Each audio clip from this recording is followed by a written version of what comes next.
Aku memergoki suamiku makan malam mewah dengan pelakornya. Saat aku mengajaknya pulang, dia menghinaku di depan umum. Pergi. Kamu tidak berhak mengatur kehidupanku, bentaknya. Aku hanya tersenyum dan pulang. Paginya, saat dia pulang ke rumah, kuncinya sudah tidak berfungsi. Dia menggedor-gedor pintu, sampai tetangga sebelah keluar dan berkata, "Sebelum ceritanya dimulai, silahkan tulis di kolom komentar dari daerah mana saja teman-teman yang menonton cerita ini. Jangan lupa like dan subscribe agar channel ini bisa semakin berkembang dan bisa mempersembahkan cerita yang lebih menarik lagi." Malam itu, udara terasa lebih dingin dari biasanya, atau mungkin hanya perasaan Dila saja yang membuat segalanya terasa beku. Langkahnya pelan di atas trotoar mahal kawasan bisnis. Di depannya, sebuah restoran mewah berpendar cahaya keemasan. Dari balik kaca tebal, Dila bisa melihat pemandangan yang mengkonfirmasi ketakutan terbesarnya selama 6 bulan terakhir. Di sana, di meja terbaik dekat jendela, duduk Fahri, suaminya. Pria yang pagi tadi masih ia siapkan kemejanya, pria yang mencium keningnya dan berkata akan lembur rapat penting. Fahri tidak tampak seperti orang lembur. Dia tertawa lepas, tawa yang sudah lama tidak Dila dengar di rumah. Tangannya melingkar santai di bahu seorang wanita. Ranti.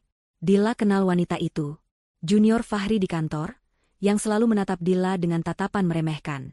Ranti mengenakan gaun merah menyala, terlalu ketat, terlalu terbuka. Di sekeliling mereka ada teman-teman Fahri yang lain. Teman-teman yang juga Dila kenal, yang sering datang ke rumahnya, memuji masakannya, dan bersikap manis padanya. Malam ini, mereka semua tertawa bersama, seolah merayakan sesuatu. Merayakan kehancuran rumah tangganya. Dada Dila terasa sesak.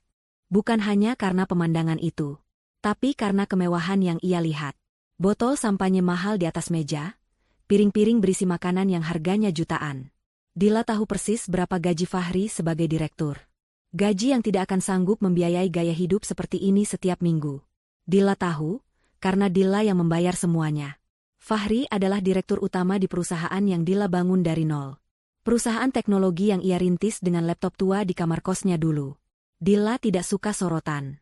Dia lebih suka bekerja di balik layar, mengurus strategi dan coding. Fahri, sebaliknya, pandai bicara dan suka pamer. Dila memberinya jabatan itu, memberinya mobil perusahaan, memberinya akses ke rekening perusahaan untuk biaya representasi.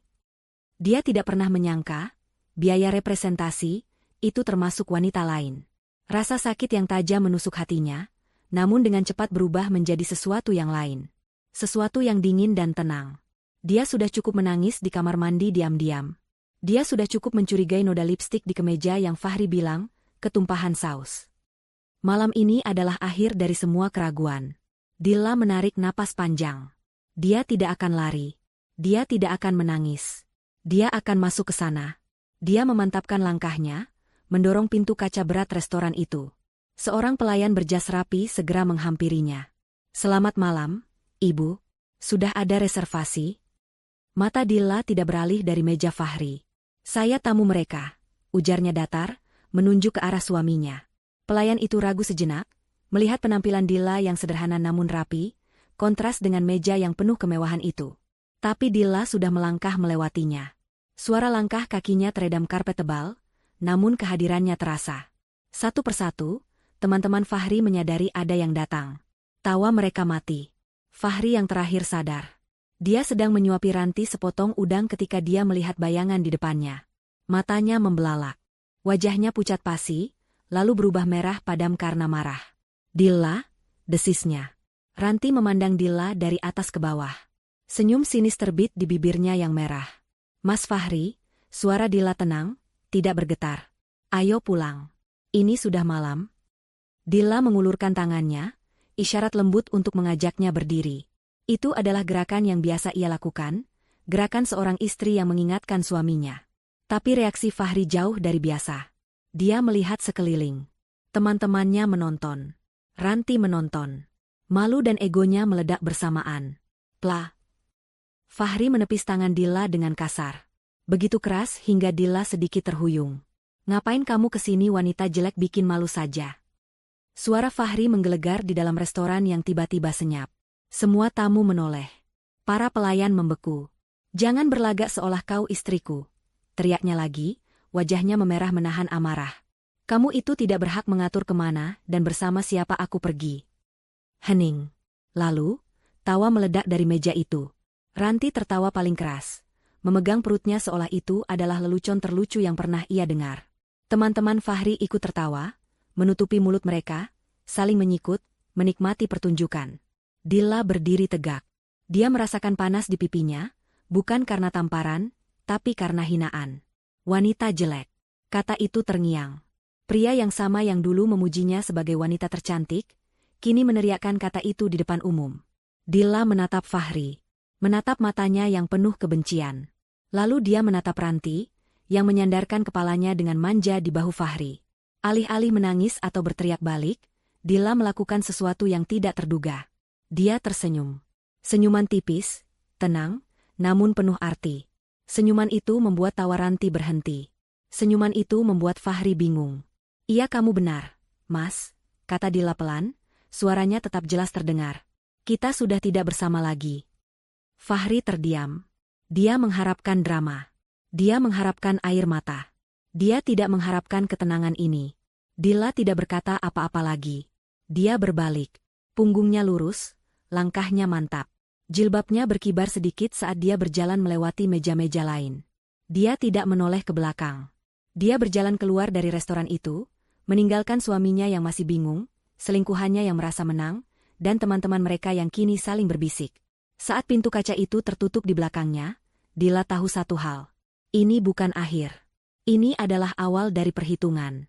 Begitu pintu mobilnya tertutup, benteng pertahanan Dilla runtuh. Tapi hanya untuk 3 detik. Air mata yang sejak tadi ia tahan, akhirnya jatuh. Namun, bukan air mata kesedihan seorang wanita yang patah hati. Itu adalah air mata amarah. Air mata seorang pejuang yang baru saja diludahi di medan perang. Dia memukul setir mobilnya. Sekali. Keras. Wanita jelek. Desisnya pada dirinya sendiri. Tidak berhak. Bayangan tawa Ranti dan tatapan menghina teman-teman Fahri berputar di kepalanya. Dia menyalakan mesin mobil. Dia tidak pulang untuk menangis di bawah selimut. Dia pulang untuk bekerja. Sepanjang perjalanan, otaknya bekerja cepat.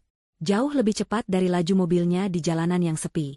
Senyuman di restoran tadi bukan gertakan. Itu adalah janji.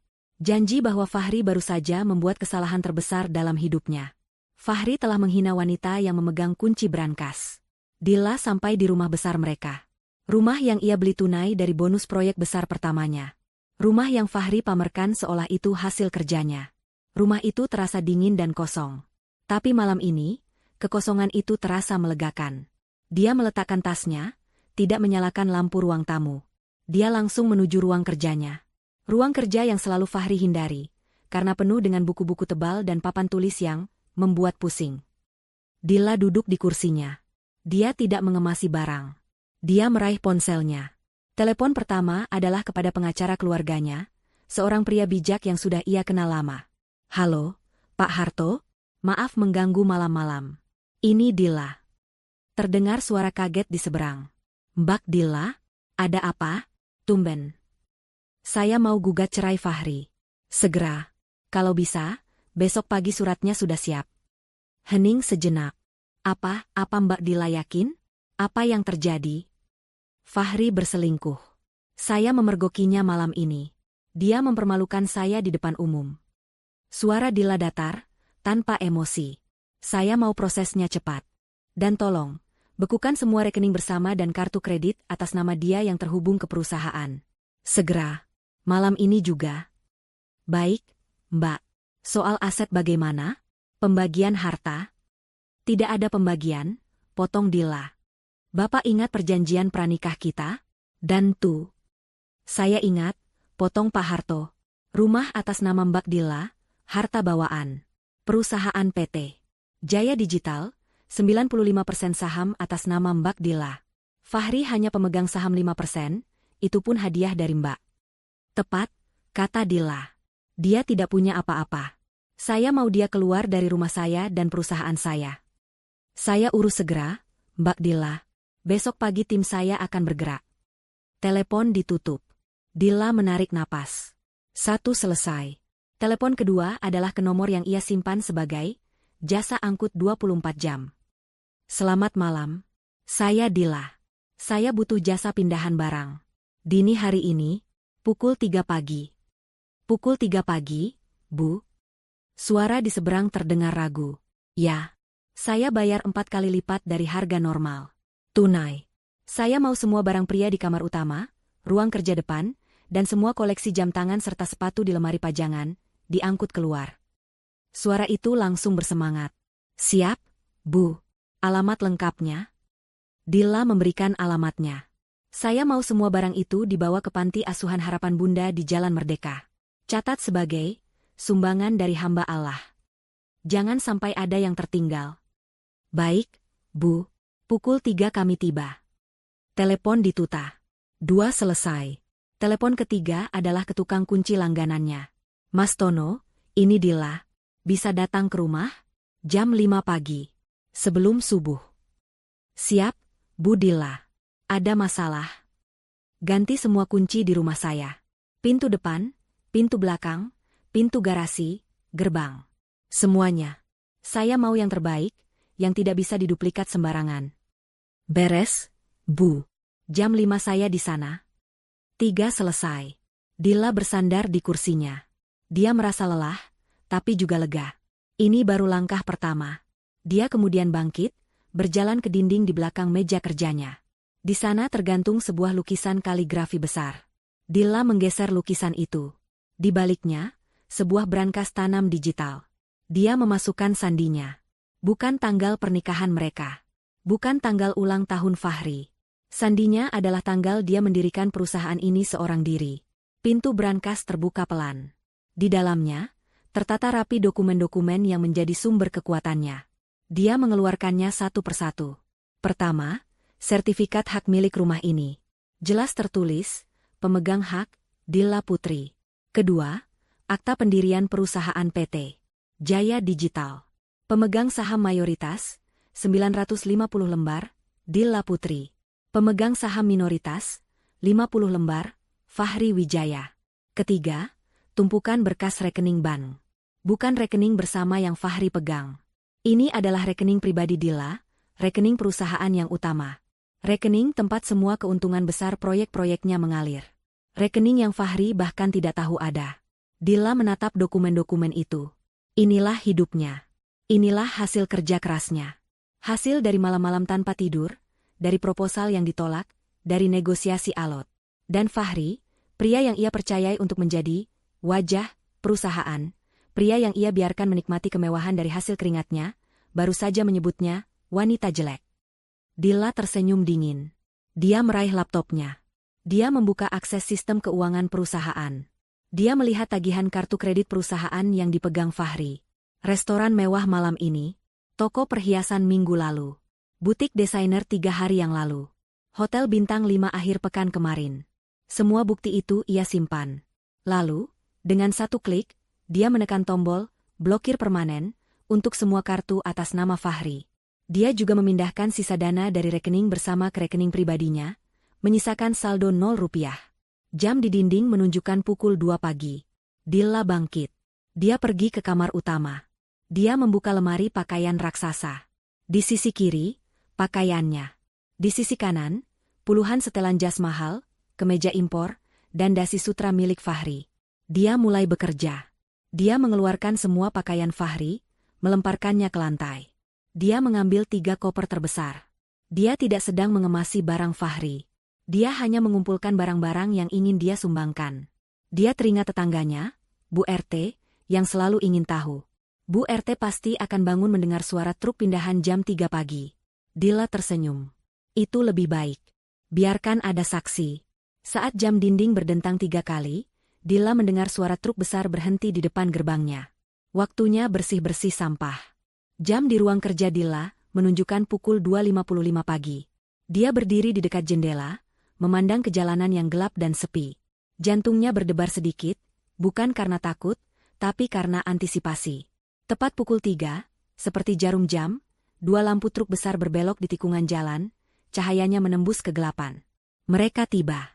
2 truk box besar dan 1 mobil van berhenti tepat di depan gerbang rumahnya. Dila menekan tombol pembuka gerbang otomatis dari ruang kerjanya. Gerbang itu bergeser tanpa suara. Seorang pria tegap berjaket tim turun dari van dan menghampiri pintu depan. Dilla sudah menunggunya. "Ibu Dilla? Kami dari Angkut 24 Jam." Sapa pria itu, namanya Tarno, sang mandor. "Selamat pagi, Mas Tarno. Terima kasih sudah datang cepat," kata Dilla tenang. Dia mengenakan gamis rumahan sederhana dan jilbab instan yang praktis. "Mohon maaf jam kerjanya tidak biasa." "Siap, Ibu. Sesuai kesepakatan, kami bawa 10 orang. Mau mulai dari mana?" Tarno dan timnya terlihat profesional. Mereka sudah biasa menangani pindahan aneh di jam-jam mustahil. "Kita mulai dari kamar utama di lantai 2. Semua pakaian pria. Semua sepatu pria di rak kaca.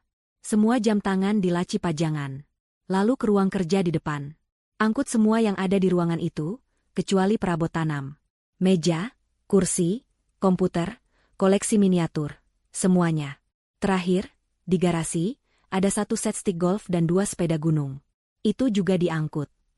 Dilla menyerahkan beberapa lembar uang tunai ratusan ribu kepada Tarno. "Ini uang muka seperti yang dijanjikan. Sisanya setelah selesai. Saya minta cepat, rapi, dan jangan sampai ada barang saya, barang wanita, yang tergores." Mata Tarno berbinar melihat jumlah uang itu. "Siap, laksanakan, Bu. Cepat dan senyap. Ayo, teman-teman, gerak." Tim itu langsung bergerak seperti semut. Mereka masuk berbaris, membawa kotak-kotak lipat dan pembungkus. Dilla menunjuk, "Ini kamar utamanya." Dia membuka pintu kamar yang baru beberapa jam lalu ia tinggalkan. Dia membuka lemari pakaian raksasa di sisi kanan. Sisi Fahri. "Semua ini, jas, kemeja, celana, ikat pinggang. Masukkan kotak." Tim itu bekerja efisien. Dalam hitungan menit, deretan jas Armani, Degna, dan Hugo Boss milik Fahri sudah terlipat rapi di dalam kotak. Kemeja-kemeja sutra yang harganya jutaan per helai bernasib sama. Dilla lalu menunjuk ke rak sepatu kaca. Semua sepatu pria di sini. Dari sepatu Keds koleksi sampai sepatu pantofel kulit. Satu persatu, sepatu-sepatu yang selalu Fahri poles dan banggakan itu, Prada, Gucci, Ferragamo, dimasukkan ke kotak. Berikutnya, laci pajangan. Di dalamnya, berderet koleksi jam tangan Fahri. Rolex, Patek Philippe, Tag Heuer. Fahri selalu bilang itu adalah investasi. "Ini juga diangkut, Mas. Hati-hati, tapi masukkan kotak saja semua," ujar Dilla datar. Mandor itu sedikit ragu. "Bu, ini jam tangan mahal sekali." "Yakin, Bu?" "Saya yakin. Barang-barang ini mau disumbangkan. Jadi tolong segera dibungkus." Wajah Tarno dan anak buahnya terperangah. Tapi mereka tidak bertanya lagi. Mereka dibayar untuk mengangkut, bukan untuk bertanya. Mereka membungkus laci pajangan itu utuh dengan isinya. Dilla lalu membawa mereka ke ruang kerja Fahri. Ruangan ini adalah gua, suaminya. Penuh dengan mainan mahal. Komputer gaming spek dewa, 3 monitor besar, kursi pijat gaming, dan rak-rak penuh miniatur robot edisi terbatas. Semua di ruangan ini. Meja, kursi, komputer, dan semua pajangan itu. Bawa semua. "Siap, Bu." Selama 1 jam berikutnya, rumah itu dipenuhi suara langkah kaki teredam dan selotip yang ditarik. Dilla duduk di ruang tamu, meminum teh herbalnya. Dia mendengarkan suara barang-barang suaminya diangkut keluar dari hidupnya. Rasanya damai. Benar saja, sekitar pukul 3:30, keributan itu membangunkan tetangga. Lampu di rumah sebelah menyala. Bu RT, ketua RT setempat yang terkenal selalu ingin tahu, keluar ke terasnya. Dia mengenakan daster dan jilbab tidur, matanya menyipit melihat aktivitas subuh hari di rumah Dilla. "Mbak Dilla?" panggilnya, suaranya serak khas orang bangun tidur. Dilla keluar ke teras, menghampiri pagar pembatas. Ibu RT. Maaf ya, jadi berisik. Mengganggu tidurnya." Mata Bu RT membelalak melihat orang-orang menggotong kursi gaming mahal keluar dari pintu. "Mbak Dilla? Ini ada apa? Subuh-subuh begini kok kayak orang pindahan?" "Mbak Dilla mau pindah?" Dilla tersenyum tipis. Senyum yang sama seperti di restoran. Tenang dan penuh kendali. "Oh, enggak Ibu. Saya tetap di sini," jawabnya lembut. "Ini, saya lagi bersih-bersih sampah, Bu." Bu RT mengerutkan kening. "Sampah? Tapi itu, bukannya itu barang-barangnya Mas Fahri?" Itu, kan barang-barang mahal semua yang diangkut tadi. Dilla mengangguk. Betul, Bu. Tapi barang kalau sudah tidak ada gunanya, semahal apapun namanya tetap sampah, Bu. Cuma menuh-menuhin rumah. Bikin penyakit. Bu RT terdiam. Otaknya yang cerdas langsung menghubungkan titik-titik. Dia tahu gosip soal Fahri sudah lama beredar. Dia melihat Dilla, lalu melihat truk yang hampir penuh. Ya ampun, Mbak jadi? Saya mau rumah ini lebih sehat, Bu, kata Dilla memotong. Oh ya, Bu RT, sekalian saya mau kasih tahu. Mulai besok, Mas Fahri sudah tidak tinggal di sini lagi. Jadi kalau ada apa-apa, Ibu bisa langsung hubungi saya saja. Bu RT menutup mulutnya. Ini berita besar. Baik, Mbak Dilla. Saya prihatin, ya. Tidak apa-apa, Bu. Justru saya lega. Permisi ya, Bu.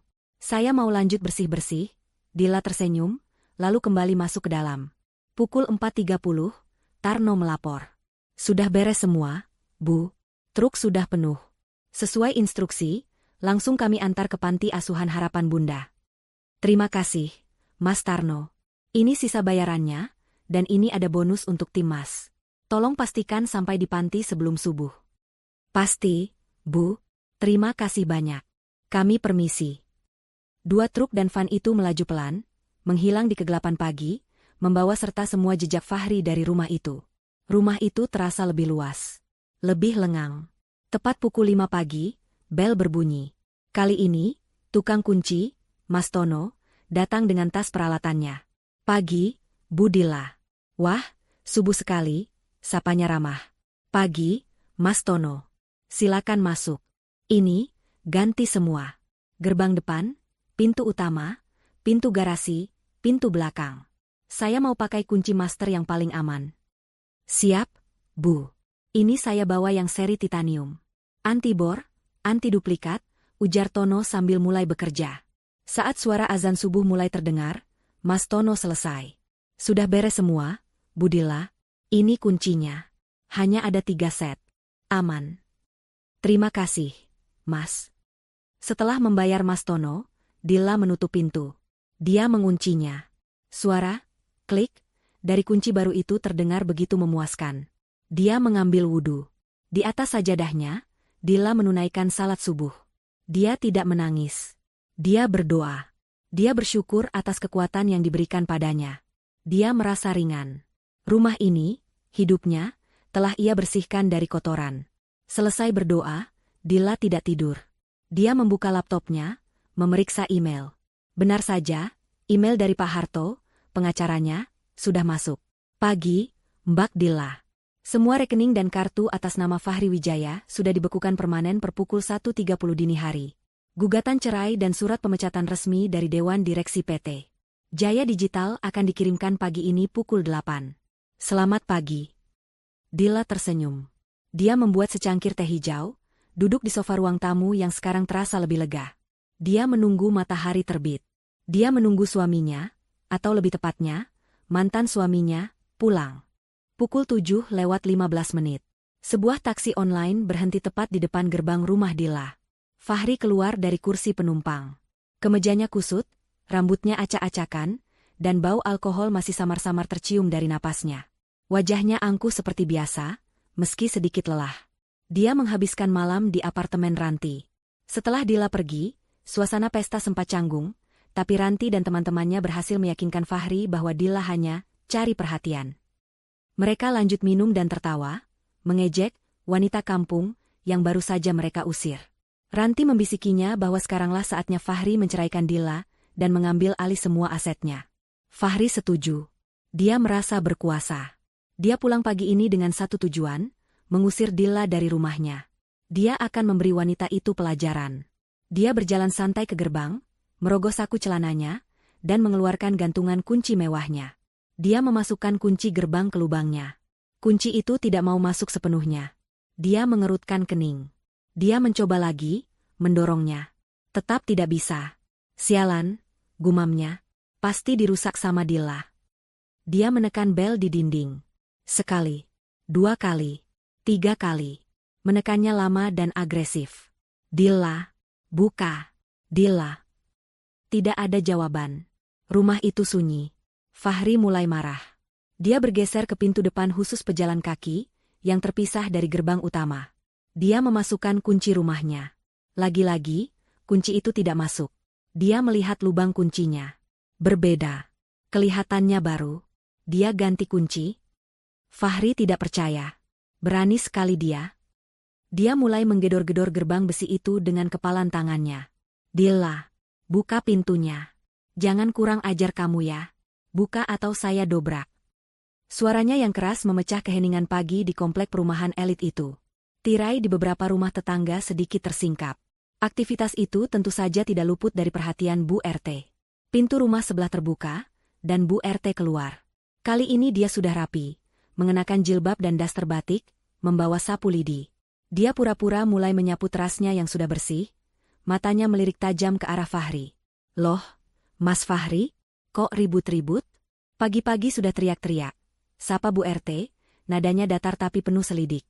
Fahri menoleh, wajahnya merah padam antara malu dan marah. Bu RT, si Dila gila. Dia kunci saya di luar. Dia ganti semua kunci. Tolong panggilin dia, Bu. Bilang suaminya pulang. Bu RT meletakkan sapunya. Dia berjalan pelan mendekati pagarnya, menatap Fahri dengan ekspresi yang sulit diartikan. Aduh, Mas Fahri, panggil Mbak Dila? Gimana ceritanya? Kayaknya ada salah paham besar ini. Nggak ada salah paham. Dia istri saya, dia harus bukain pintu. Dila. Fahri menggedor gerbang lagi, lebih keras. Bu RT menggelengkan kepalanya pelan, seolah prihatin. Mas Fahri, lebih baik jangan teriak-teriak. Malu didengar tetangga lain. Saya nggak peduli. Dia harus. Mas Fahri, potong Bu RT, suaranya kini lebih serius. Bukannya semalam Mbak Dila bilang Mas Fahri sudah tidak tinggal di sini lagi. Fahri membeku. Tangan yang terangkat untuk menggedor, berhenti di udara. Apa? Apa maksud ibu? Loh, Mas Fahri beneran nggak tahu? Bu RT memasang tampang kaget. Kirain saya Mas Fahri sudah tahu dan setuju. Tadi subuh, Mas. Jam 3 pagi. Ada 2 truk besar datang ke sini. Rasa dingin yang aneh mulai menjalar di punggung Fahri, mengalahkan sisa alkohol di tubuhnya. Truk? Truk apa? Truk pindahan, Mas. Mbak Dila ngangkatin semua barang-barangnya Mas Fahri. Saya lihat sendiri. Mata Fahri membelalak. Barang-barang apa? Ya semua, Mas. Dari lantai atas, baju-baju jas yang mahal-mahal itu, koper-koper, sepatu yang banyak di rak kaca itu. Terus dari ruang kerja Mas Fahri yang di depan, komputer besar, kursi main itu, kursi apa namanya yang kayak di mobil balap itu. Semuanya diangkut. Mas, bersih. Wajah Fahri pucat pasi. Dibawa kemana? Bu RT tampak berpikir. Nah, itu dia. Tadi saya sempat dengar obrolan Mbak Dila sama mandornya. Katanya.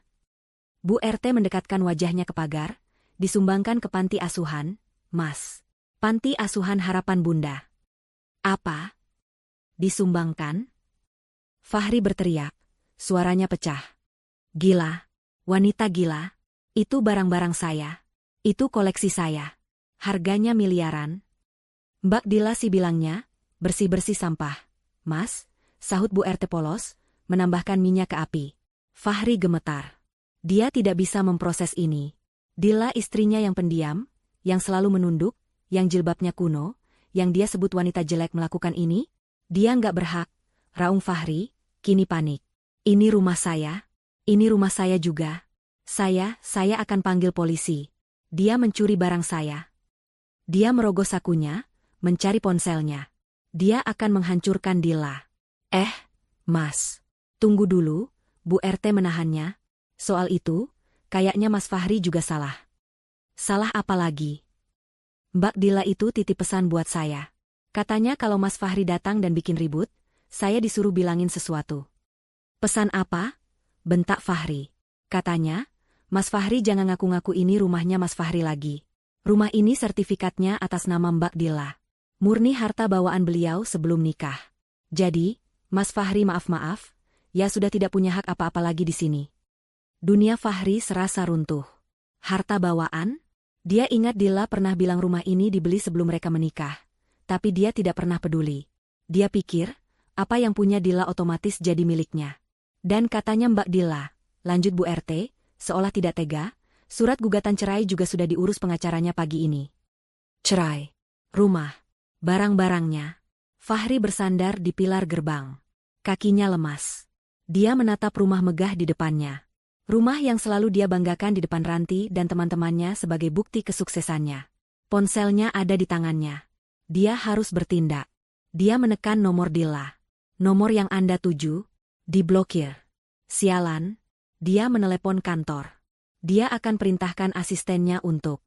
Ponselnya berdering sekali, lalu panggilannya ditolak. Ditolak?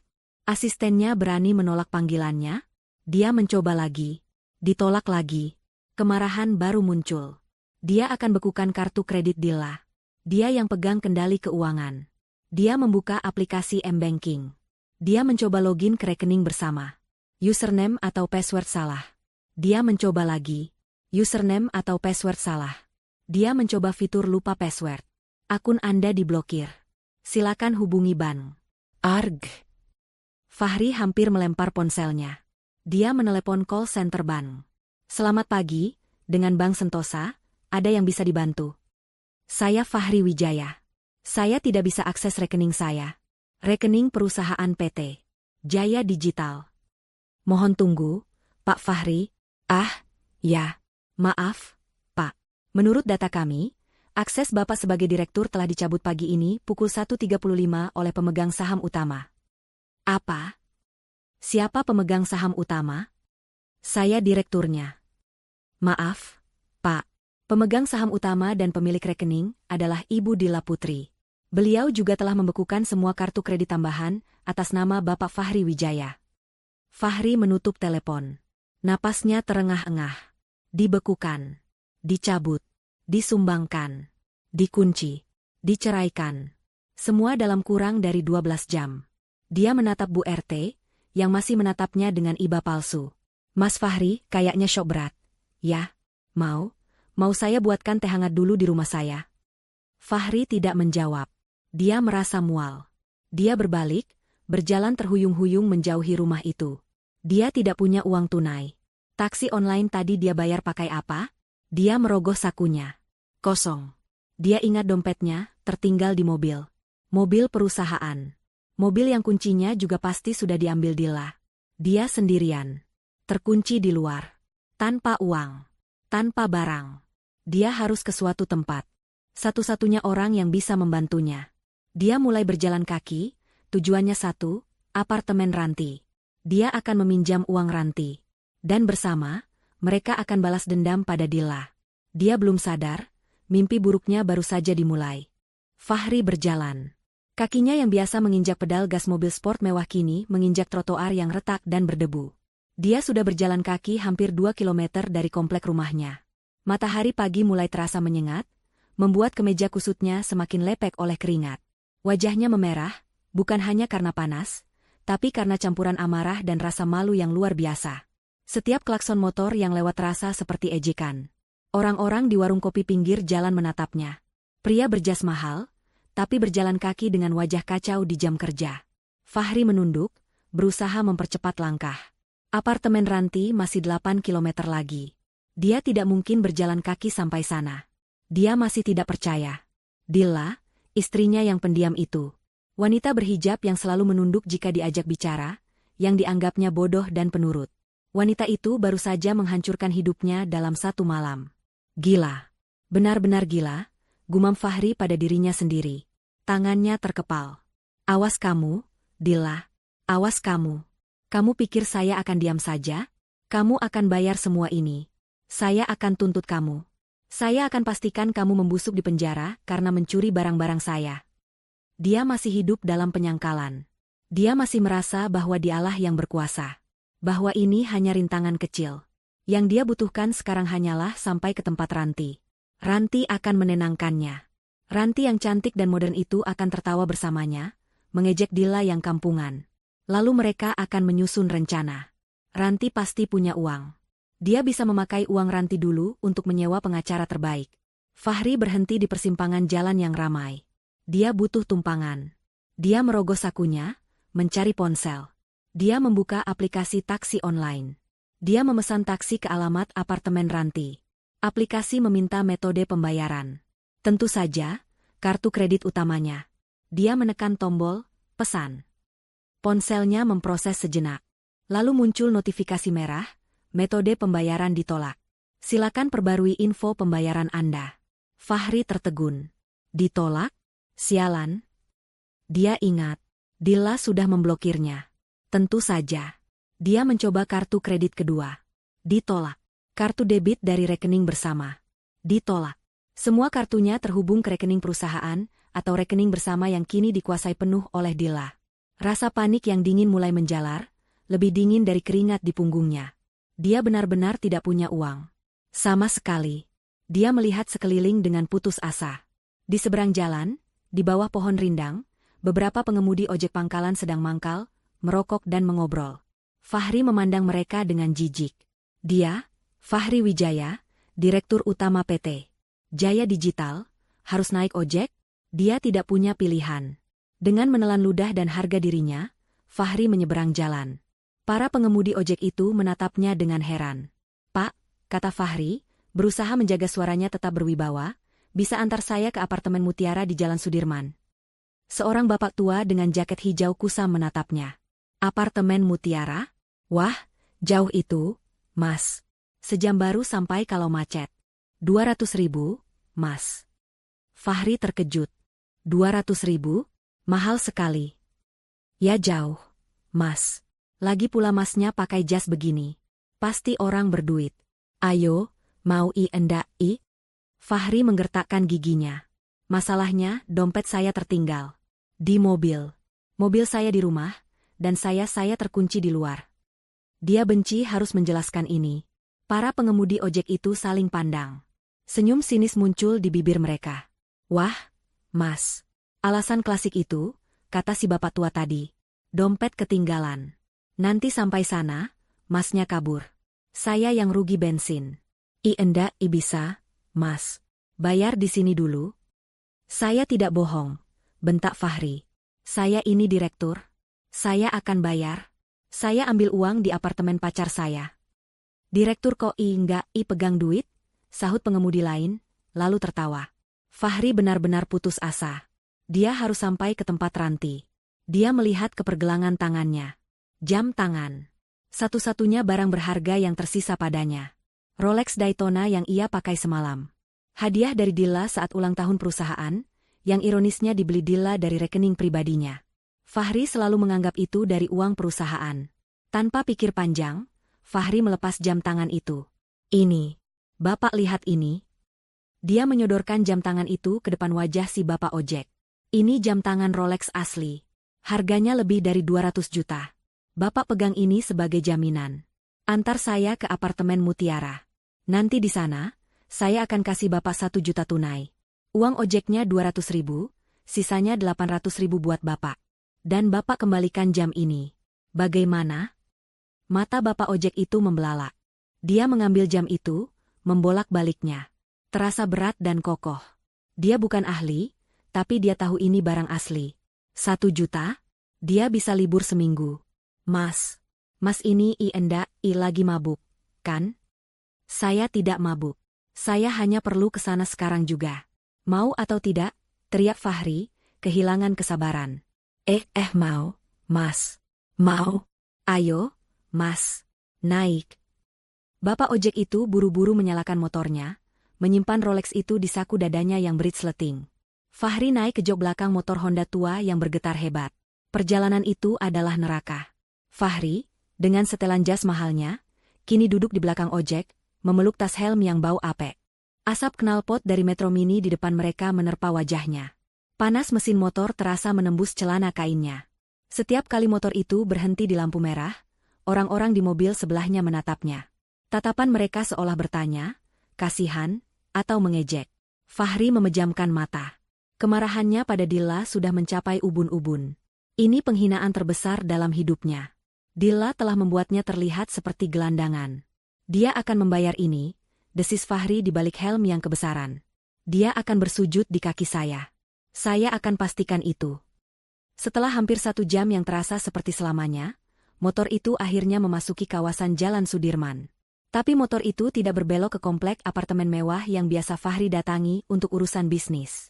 Motor itu masuk ke sebuah jalan kecil di belakang gedung-gedung pencakar langit. "Ini alamatnya, Mas. Apartemen Mutiara," kata Bapak ojek. Fahri turun. Dia menatap gedung di depannya. Ini bukan apartemen mewah. Ini apartemen kelas menengah ke bawah. Catnya kusam di beberapa tempat. Lobinya kecil. "Ini? Kamu yakin ini apartemen Mutiara?" tanya Fahri, bingung. "Iya, Mas. Yang di Jalan Sudirman ya ini. Kalau yang mewah itu namanya Mutiara Residence. Di depannya lagi. Alamat Mas tadi Mutiara Apartemen." Fahri memeriksa ulang aplikasi ojeknya. Benar. Ranti memberinya alamat ini. "Kenapa? Mas, uangnya?" tagih si Bapak ojek. "Tunggu di sini. Jangan kemana-mana," perintah Fahri. Dia masuk ke lobi kecil itu. Seorang resepsionis wanita muda sedang bermain ponsel. "Saya tamu Ranti. Unit 1208, kata Fahri. Resepsionis itu menatapnya. "Ranti? Oh, Mbak Ranti. Silakan, Mas." "Tunggu. Saya butuh bantuan kamu. Dompet saya tertinggal. Saya perlu bayar ojek di luar. Saya pinjam uang kamu dulu 1 juta. Nanti saya ganti.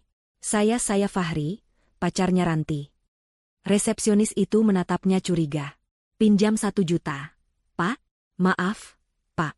Saya enggak bisa. Saya tidak minta. Saya pinjam. Ini." Fahri sudah di puncak emosinya. Dia melihat kartu identitas perusahaannya yang masih menggantung di lehernya, sisa dari hari kerja kemarin. Dia melepasnya dengan kasar. "Ini kartu direktur saya. Kamu pegang ini. Jaminan. Kasih saya 1 juta. Resepsionis itu kaget melihat kartu bertuliskan, "Direktur Utama." Dia ragu, tapi takut. Dia akhirnya membuka lacinya. Saya cuma ada 800.000, Pak. Uang kas." "Bawa sini semua," bentak Fahri. Dia mengambil uang itu, berlari keluar. "Pak, ini uangnya." Bapak ojek menghitungnya. "Loh, Mas. Katanya 1 juta. Ini 800. Jam tangan saya itu harganya 200 juta. Ambil saja uang itu dan kembalikan jam saya." Bapak ojek itu berpikir. 800.000 untuk 1 jam kerja. Dia tersenyum. "Ya sudah, Mas. Ini jamnya. Terima kasih, ya, Mas." Bapak ojek itu mengambil uangnya, mengembalikan Rolex itu, dan segera tancap gas sebelum Fahri berubah pikiran. Fahri kembali ke lobi, membanting sisa uang 200.000 ke meja resepsionis, bayaran ojeknya. "Itu kembaliannya. Mana kartu saya?" Resepsionis itu menyerahkan kartu identitas Fahri dengan tangan gemetar. Fahri menyambarnya dan langsung menuju lift, menekan tombol 12 dengan kasar. Dia tidak peduli lagi soal apartemen yang jelek. Dia tidak peduli soal ojek. Yang dia tahu, dia akan bertemu Ranti. Dia akan memeluk Ranti. Dan mereka akan mulai merencanakan kehancuran Dilla. Dia siap untuk dikasihani, dipeluk, dan dibela. Lift berdenting. Pintu terbuka di lantai 12. Koridornya sempit dan berbau sedikit apek. Dia berjalan cepat ke unit 1208. Dia memencet bel berkali-kali, lalu menggedor pintu. "Ranti, sayang. Buka. Ini aku, Fahri. Cepat buka." Pintu unit 1208 terbuka setelah beberapa gedoran keras. Sosok Ranti muncul di baliknya. Tapi ini bukan Ranti yang Fahri lihat semalam. Semalam, Ranti adalah Dewi dalam balutan gaun merah menyala, dengan rambut tergerai sempurna dan riasan wajah profesional. Pagi ini, Ranti yang membukakan pintu adalah wanita yang berbeda. Dia mengenakan daster tipis bermotif bunga yang sudah kusam, warnanya pudar di beberapa bagian. Rambutnya acak-acakan, diikat sekenanya. Wajahnya polos tanpa riasan, memperlihatkan lingkaran hitam di bawah matanya dan beberapa bekas jerawat. Dia tampak lelah dan jauh lebih tua. "Sayang," seru Ranti, suaranya terdengar kaget dan manja seperti dibuat-buat. "Ya ampun, kok pagi-pagi banget kesini? Kamu, kok kucel banget? Kamu enggak, pulang semalam?" Fahri tidak menjawab. Dia mendorong pintu, melangkah masuk melewati Ranti. Dan dia membeku. Apartemen itu. Fahri menatap sekeliling dengan mata terbelalak. Dia mengharapkan interior mewah yang sering Ranti ceritakan. Dia mengharapkan sofa kulit, TV layar datar 80 inci, dan pemandangan kota yang menakjubkan. Yang dia dapatkan adalah studio sempit. Sangat sempit. Ruangan itu adalah kamar tidur, ruang tamu, dan dapur dalam satu tempat. Di sudut, ada kasur di lantai tanpa ranjang, hanya ditutupi sprei kusut. Di seberangnya ada sofa kecil yang penuh tumpukan baju. Wastafel dapur kecil di pojok ruangan penuh dengan piring kotor bekas makan mie instan. Baju-baju dalam bergelantungan di jemuran lipat di dekat jendela. Ruangan itu berbau campuran antara parfum murah dan sisa makanan. Tas-tas bermerek yang selalu ranti tenteng, tergeletak di lantai. Dari dekat, Fahri baru sadar. Jahitannya terlihat kasar. Itu barang palsu. Semuanya KW. Ini apartemen kamu? Suara Fahri serak. Kamu bilang kamu tinggal di tower eksekutif. Ranti tertawa gugup, menutup pintu dan memeluk Fahri dari belakang. Ya ampun, sayang. Ini apartemen transit aku aja. Kan aku pernah bilang. Yang satu lagi direnovasi besar-besaran. Udah kamu kenapa sih tegang banget? Sini duduk dulu. Dia mencoba menarik Fahri ke sofa, tapi Fahri menepis tangannya. Dia berbalik menghadap Ranti. Wajahnya penuh amarah yang tertahan. Dila gila, Ran? Fahri meledak. Dia tidak bisa menahannya lagi. Gila? Ranti mengerutkan kening. Dia gila. Dia mengusirku dari rumah. Dia ganti semua kunci.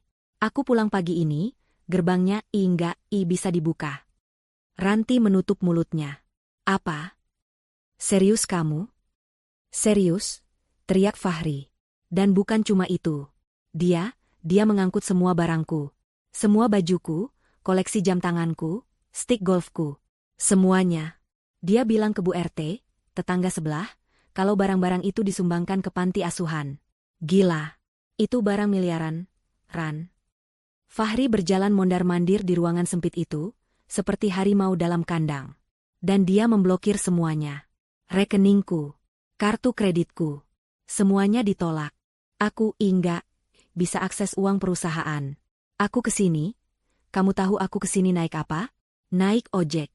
Aku harus jaminin Rolexku ke tukang ojek. Gara-gara perempuan jilbab sialan itu. Fahri berhenti, napasnya terengah-engah. Dia menatap Ranti, mencari simpati, mencari dukungan. Tapi enggak apa-apa, katanya, mencoba menenangkan diri. Dia pikir dia bisa menang. Kita ke pengacaraku sekarang. Kita tuntut dia. Kita ambil alih perusahaan itu. Perusahaan itu punyaku. Dia memegang bahu Ranti. Kamu punya uang tunai, kan, sayang? Kita pakai uang kamu dulu. Buat bayar pengacara. Nanti aku ganti 10 kali lipat. Kita hancurkan Dila. Ranti terdiam. Ekspresi kaget dan manja di wajahnya perlahan luntur. Wajah aslinya muncul. Wajah yang dingin, penuh perhitungan. Dia tidak membalas pelukan Fahri. Dia melepaskan diri dari pegangan Fahri dan melipat tangan di depan dada. Tunggu dulu, kata Ranti, suaranya datar. Aku mau jelasin sesuatu. Jadi, maksud kamu sekarang enggak punya uang? Sama sekali? 0 rupiah? Fahri bingung melihat perubahan sikap Ranti. Ya untuk sementara. Kan aku bilang, Dila blokir semuanya. Tapi itu perusahaan aku. Kita bisa. Hah? Ranti tertawa. Tapi itu bukan tawa merdu yang biasa dia dengar. Itu tawa sinis dan mengejek. Tawa yang sama seperti di restoran semalam, tapi kali ini ditujukan padanya. Perusahaan kamu? Fahri, kamu itu bodoh, atau cuma pura-pura bodoh? Jantung Fahri serasa berhenti berdetak. Apa maksud kamu, Ranti? Kamu pikir aku enggak tahu? Ranti menunjuk wajah Fahri. Aku ini junior kamu di kantor. Tapi aku enggak sebodoh yang kamu kira. Aku tahu perusahaan itu punya siapa. Aku tahu PT Jaya Digital itu 95% sahamnya atas nama Dila Putri. Istri kamu. Fahri mundur selangkah. Kamu tahu? Tentu saja aku tahu. Bentak Ranti. Aku tahu rumah yang kamu tinggali itu sertifikatnya atas nama dia. Aku tahu mobil sport yang kamu pamerin itu aset perusahaan yang dibeli pakai uang dia. Aku tahu kamu itu cuma direktur boneka yang digaji. Aku.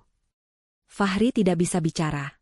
Aku pacaran sama kamu itu karena aku pikir kamu pintar. Lanjut Ranti, suaranya makin tinggi.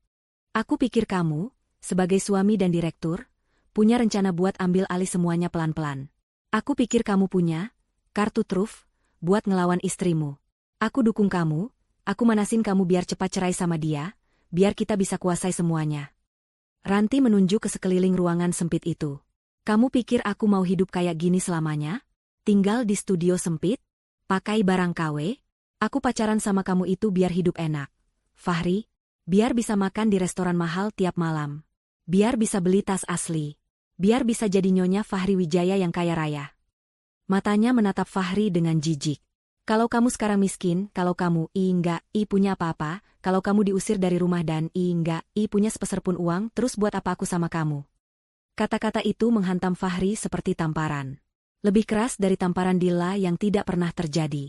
Lebih hina dari teriakan wanita jelek yang dia lontarkan. Ranti, kamu enggak serius, kan? Suara Fahri bergetar. Kamu bilang kamu cinta sama aku. Kamu bilang Dilla itu penghalang kita. Cinta? Ranti tertawa lagi. Cinta enggak bisa bayar cicilan apartemen ini, Fahri. Cinta enggak bisa beli skincare. Bangun, kamu itu cuma alat. Dan sekarang, alatnya rusak. Enggak berguna lagi. Fahri menatap wanita di depannya. Wanita yang ia bela mati-matian. Wanita yang membuatnya menghina istrinya sendiri. Kamu memanfaatkan aku, desis Fahri. Dan kamu memanfaatkan istrimu, balas Ranti cepat. Kita ini sama saja, Fahri. Bedanya, aku lebih pintar. Aku tahu kapan harus berhenti. Ranti berjalan ke pintu, membukanya lebar-lebar. Sekarang, keluar. Apa? Keluar? Pergi dari sini. Aku enggak mau lihat wajah kamu lagi. Kamu itu pembawa sial. Ranti, tunggu. Fahri panik. Aku enggak punya tempat lain. Aku enggak punya siapa-siapa. Itu bukan urusan aku, teriak Ranti. Cari aja istri jelek kamu itu. Sana, minta maaf sama dia. Mungkin dia mau terima pengemis kayak kamu. Ranti, tolong. Pergi. Ranti mendorong Fahri dengan kuat. Fahri yang sedang kalut, terdorong mundur hingga keluar ke koridor. Brak. Pintu unit 1208 dibanting tepat di depan wajahnya. Suara kunci diputar dari dalam terdengar jelas. Fahri berdiri tertegun di koridor yang sempit dan berbau apek itu. Sendirian. Dihina di restoran. Diusir dari rumah. Dan sekarang, ditendang oleh wanita yang ia puja. Dia benar-benar berada di titik nol. Dia bersandar di dinding. Kakinya lemas. Dia telah kehilangan segalanya. Rumah, pekerjaan, harta, istri, dan selingkuhan. Semuanya dalam kurang dari 14 jam. Saat dia sedang terpuruk dalam kehancuran, ponsel di sakunya bergetar. Dia mengeluarkannya dengan tangan gemetar. Sebuah notifikasi email baru. Pengirim, HRD PT. Jaya Digital Subjek. Surat resmi, pemutusan hubungan kerja, PHK, tidak hormat, Saudara Fahri Wijaya. Dia membukanya. Surat itu singkat dan brutal. Mengacu pada rapat Dewan Pemegang Saham, Dilla, pagi ini, berdasarkan bukti penyelewengan dana perusahaan untuk kepentingan pribadi dan pelanggaran etika berat, perselingkuhan dengan Ranti, yang juga disebut dalam email itu, maka terhitung sejak detik ini, dia resmi dipecat. Di paragraf terakhir, tertulis bahwa perusahaan akan menempuh jalur hukum untuk menuntut kembali semua kerugian yang telah ia timbulkan. Ponsel itu terlepas dari genggamannya, jatuh ke lantai koridor dengan suara pelan. Fahri Wijaya telah hancur. Benar-benar hancur. Fahri terduduk lemas di lantai koridor apartemen yang berbau apek. Ponselnya tergeletak di sampingnya, layarnya masih menyala, menampilkan email pemecatan itu. Kata-kata, dipecat tidak hormat, penyelewengan dana, dan jalur hukum, berputar-putar di kepalanya. Pintu unit 1208 di depannya tetap tertutup rapat. Terdengar samar-samar suara Ranti di dalam, sedang menelepon seseorang, nadanya panik. Bukan aku, pikirnya. Ini tidak mungkin terjadi padaku. Fahri Wijaya. Direktur utama. Pria yang fotonya ada di majalah bisnis. Pria yang selalu memimpin rapat, yang suaranya membuat manajer gemetar. Disingkirkan? Oleh Dilla? Wanita yang selama ini ia anggap sebagai bayangan? Tidak. Ini pasti kesalahan. Ini hanya gertakan. Kemarahan yang baru, yang lebih dalam dari sekadar emosi, mulai membara. Ini bukan lagi soal uang atau rumah. Ini soal harga diri. Ini soal kekuasaan. Dilla bisa saja mengambil rumah dan uang, tapi dia tidak bisa mengambil posisinya. Dia tidak bisa mengambil perusahaan yang dia pimpin. Fahri bangkit. Dia mengambil ponselnya. Dia harus ke kantor. Para karyawan di sana. Mereka semua menghormatinya. Mereka semua takut padanya. Mereka tidak akan mendengarkan Dilla, si pemilik Absah yang tidak pernah muncul. Mereka akan mendengarkannya, sang pemimpin di lapangan.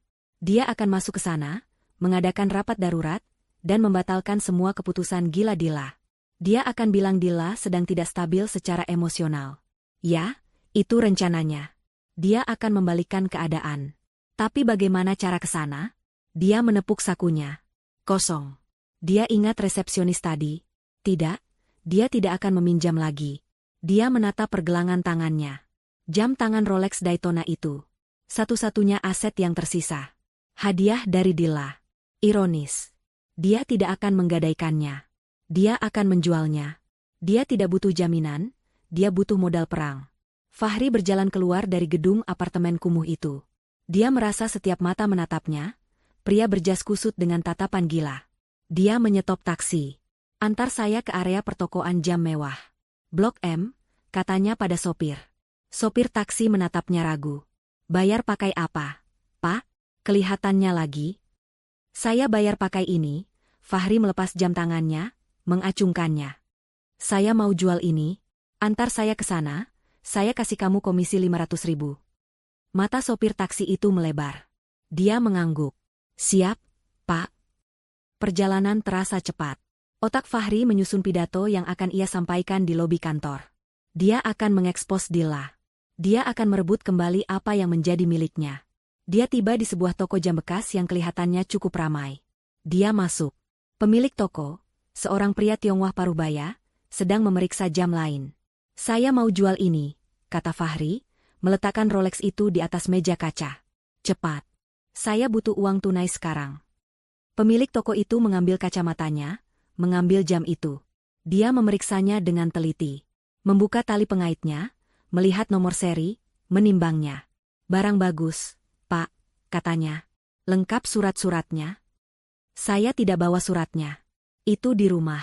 Saya butuh uang cepat. Berapa Anda berani?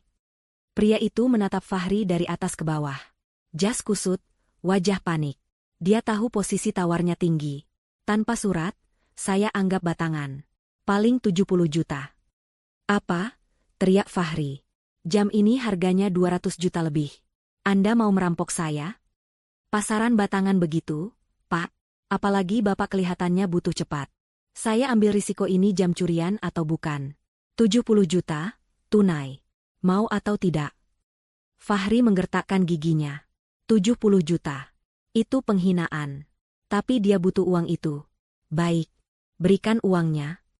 15 menit kemudian, Fahri keluar dari toko dengan tas kertas berisi tumpukan uang tunai 70 juta rupiah. Pergelangan tangannya terasa aneh, ringan dan kosong. Tapi sakunya terasa berat. Dia merasa berkuasa lagi. Uang adalah kuasa. Dia menyetop taksi lain, taksi premium. Kali ini dia bayar di muka. Ke gedung PT Jaya Digital. Cepat. Dia membayar sopir taksi pertama yang menunggunya, memberinya komisi yang dijanjikan. Saat mobil melaju membelah kemacetan Jakarta, Fahri merapikan jasnya. Dia menyisir rambutnya ke belakang dengan jari. Dia mungkin kusut, tapi dia membawa uang 70 juta. Dia masih seorang raja. Taksi berhenti di depan lobi megah PT Jaya Digital. Gedungnya, dia melangkah keluar. Udara AC yang dingin langsung menyambutnya. Aroma kopi mahal dan parfum khas lobi itu tercium. Ini adalah wilayah kekuasaannya. Dia berjalan tegap, dagunya terangkat, melewati pintu kaca otomatis. Beberapa karyawan junior yang baru datang menunduk takut padanya. Seperti biasa. Bagus. Auranya masih ada. Dia berjalan lurus menuju barisan lift eksekutif. Dia mengeluarkan kartu aksesnya dari dompet yang ada di saku jasnya, yang untungnya tidak ikut rangkut truk sumbangan. Dia menempelkan kartunya ke sensor lift. BIP. Lampu merah menyala. Di layar kecil tertulis, akses ditolak. Fahri terdiam. Dia mencoba lagi. BIP. Merah. Akses detail. Ada masalah dengan sistem. Gumamnya. Dia berbalik, berjalan ke meja resepsionis dengan langkah marah. Rina, kenapa kartu akses saya tidak berfungsi? Sistemnya sedang down. Rina, resepsionis yang biasanya selalu tersenyum manis padanya, kini terlihat pucat dan gugup. Dia tidak berani menatap mata Fahri. Selamat siang, Pak Fahri. Itu bukan, Pak. Sistemnya tidak down. Lalu kenapa? Reset kartu saya. Sekarang. Maaf, Pak, kami tidak bisa. Fahri. Sebuah suara tenang namun tegas memanggilnya dari belakang. Fahri berbalik. Itu Pak Satrio, kepala keamanan gedung. Pria tegap yang selalu membungkuk dalam-dalam setiap kali Fahri lewat. Hari ini, dia berdiri tegak. Dua petugas keamanan lain yang berbadan lebih besar berdiri di belakangnya. Pak Satrio, bagus kamu di sini. Kartu saya tidak berfungsi. Anak buah kamu di meja depan ini tidak becus. Bentak Fahri. Pak Satrio menggeleng pelan. Maaf, Pak Fahri. Kartu Bapak memang sudah tidak berfungsi. Sesuai email dari HRD yang kami terima pagi ini pukul 8, akses Bapak untuk seluruh fasilitas perusahaan telah dicabut permanen. Darah Fahri mendidih. Dicabut? Siapa yang berani mencabut akses saya? Saya direktur utama di sini. Saya yang bayar gaji kalian. Perintah langsung dari pemilik perusahaan. Pak, kata Pak Satrio, suaranya tetap datar. Pemilik? Dilla? Dia di sini? Fahri tertawa sinis. Wanita itu mana ngerti urusan kantor. Dia pikir ini rumah tangga? Panggil kepala HRD. Suruh dia turun sekarang juga. Kepala HRD sedang rapat, Pak, dengan pemilik perusahaan. Bagus, seru Fahri. Biar Dilla turun sendiri ke sini. Biar dia lihat siapa yang sebenarnya berkuasa di... Ting. Suara lift eksekutif di belakang mereka berdenting. Pintu lift yang terbuat dari baja tahan karat itu terbuka tanpa suara. Fahri berbalik, siap melontarkan amarahnya. Dan dia membeku. Yang keluar dari lift bukan Dilla yang ia kenal. Bukan Dilla yang memakai daster atau gamis bunga-bunga sederhana. Bukan Dilla yang selalu menunduk dengan jilbab kuno yang ia ejek. Wanita yang melangkah keluar itu memancarkan aura kekuasaan. Dilla mengenakan setelan modest profesional berwarna biru navy yang elegan. Potongannya tajam dan pas di badan. Jilbab sifon yang serasi melilit kepalanya dengan gaya modern dan rapi. Riasan wajahnya tipis namun tegas. Dia terlihat cantik, berwibawa, asing. Di sampingnya, berjalan Pak Harto, sang pengacara keluarga.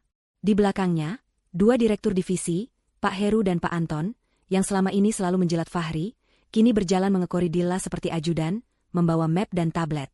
Seluruh lobi terdiam. Karyawan yang berlalu lalang berhenti, menatap pemandangan itu. Fahri tertegun. Dilla? Suaranya keluar seperti bisikan. Rombongan kecil itu berhenti beberapa langkah di depannya. Mata Dilla menatap lurus ke arah Fahri. Tatapannya dingin. Tidak ada cinta, tidak ada benci, tidak ada kesedihan. Hanya tatapan seorang atasan pada masalah yang harus dibereskan.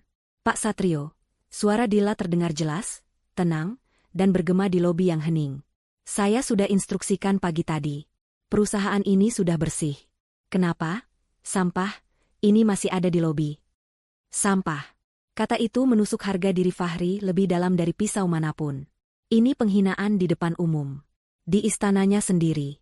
Dilla, raung Fahri, wajahnya merah padam. Berani kamu bilang begitu padaku?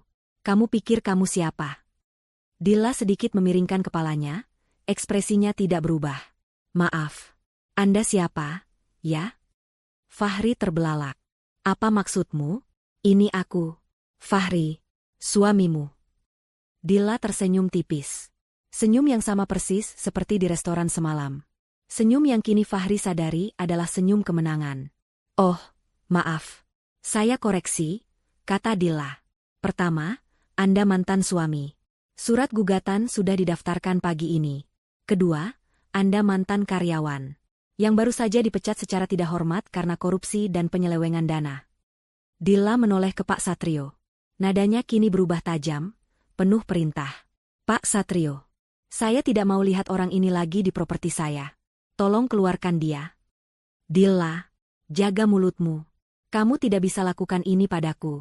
Aku yang bangun perusahaan ini. Fahri mulai maju, Jarinya menunjuk-nunjuk. Anda tidak membangun apapun. Sela Pak Harto, sang pengacara. Anda hanya boneka yang digaji dari keringat istri Anda.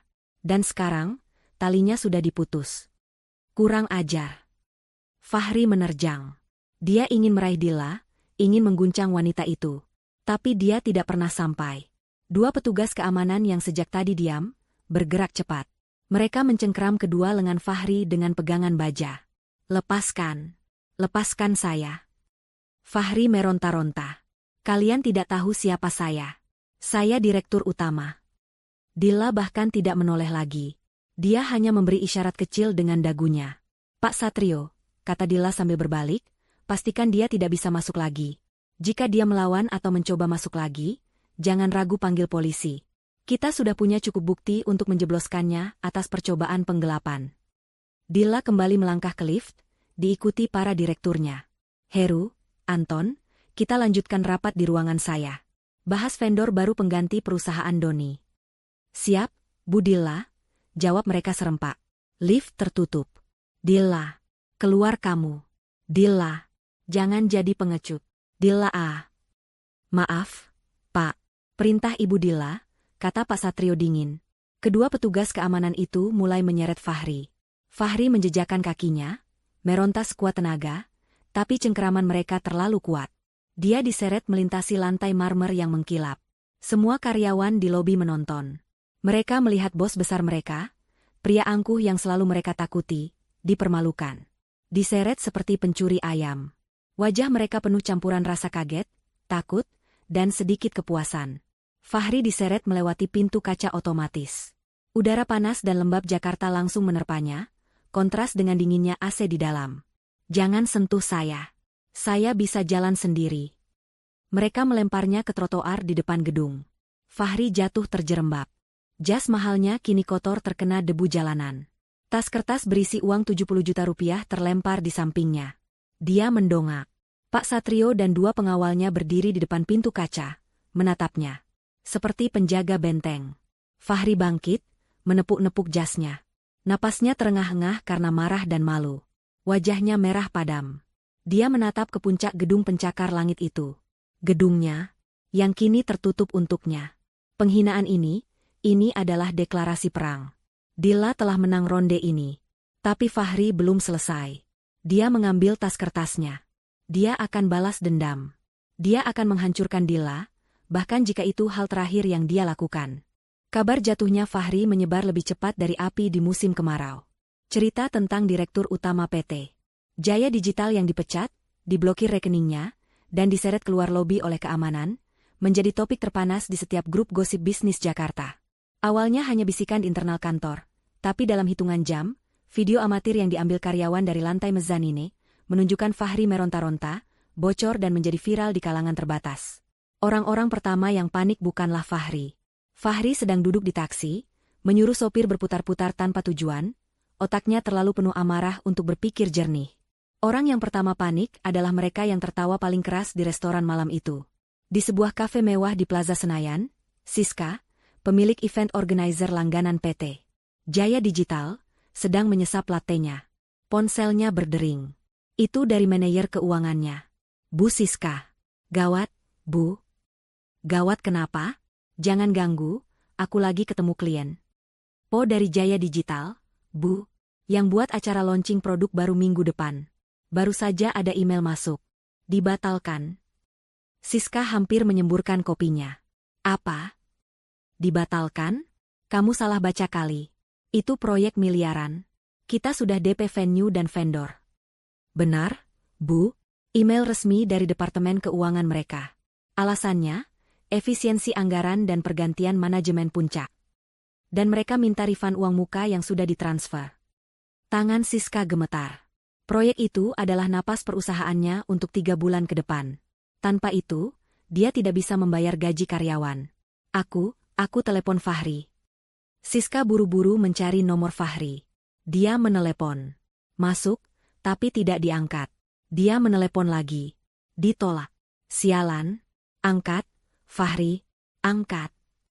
Di tempat lain, di kantornya yang mewah, Doni, pengusaha impor yang selalu dapat proyek jalur khusus dari Fahri, sedang tertawa di telepon dengan salah satu pemasoknya. Asistennya masuk dengan wajah pucat. "Pak Doni, email dari PT Jaya Digital." "Taruh saja di meja. Nanti saya baca," kata Doni, masih tertawa di telepon. "Tapi, Pak, ini soal kontrak kita. Kontrak kita diputus." Tawa Doni berhenti. "Apa kamu bilang?" Dia merebut tablet dari tangan asistennya. Matanya membelalak membaca email itu. Pemutusan kontrak sepihak. Berdasarkan evaluasi ulang seluruh vendor perusahaan, ditemukan ketidakwajaran harga, indikasi markup. "Brengsek!" teriak Doni. Dia tahu persis apa artinya itu. Dila tahu dia dan Fahri bermain harga. Kontrak dengan PT Jaya Digital adalah 80% dari total pendapatan perusahaannya. Dia melakukan hal yang sama seperti Siska. Menelepon Fahri. Ditolak. Menelepon lagi. Ditolak. Doni membanting ponselnya ke meja. "Ini gara-gara perempuan sialan itu. Si Dila."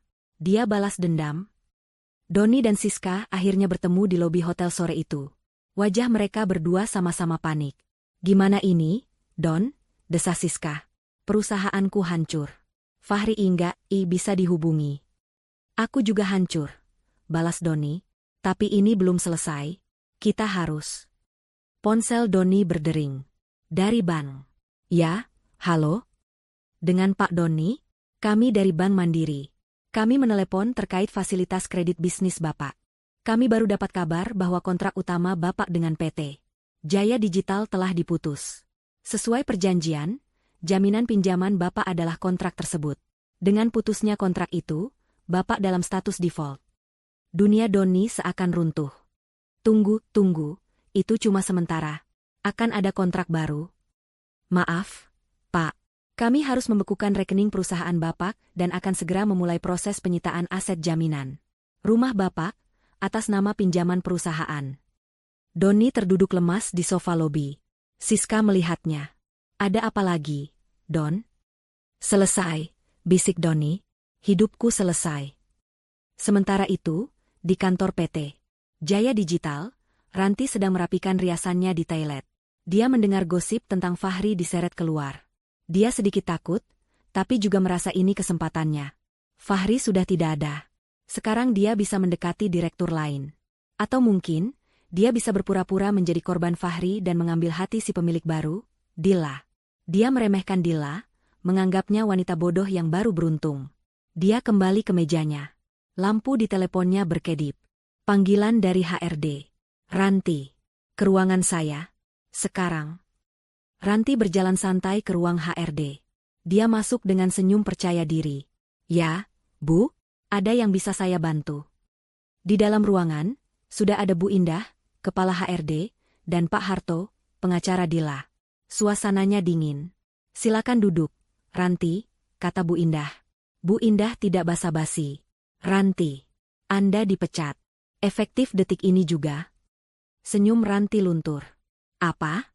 Dipecat? Kenapa? Saya kerja bagus. Penjualan saya selalu capai target." Pak Harto mendorong sebuah map tebal ke seberang meja. "Kami tidak membicarakan kinerja penjualan Anda. Kami membicarakan ini." Ranti membukanya.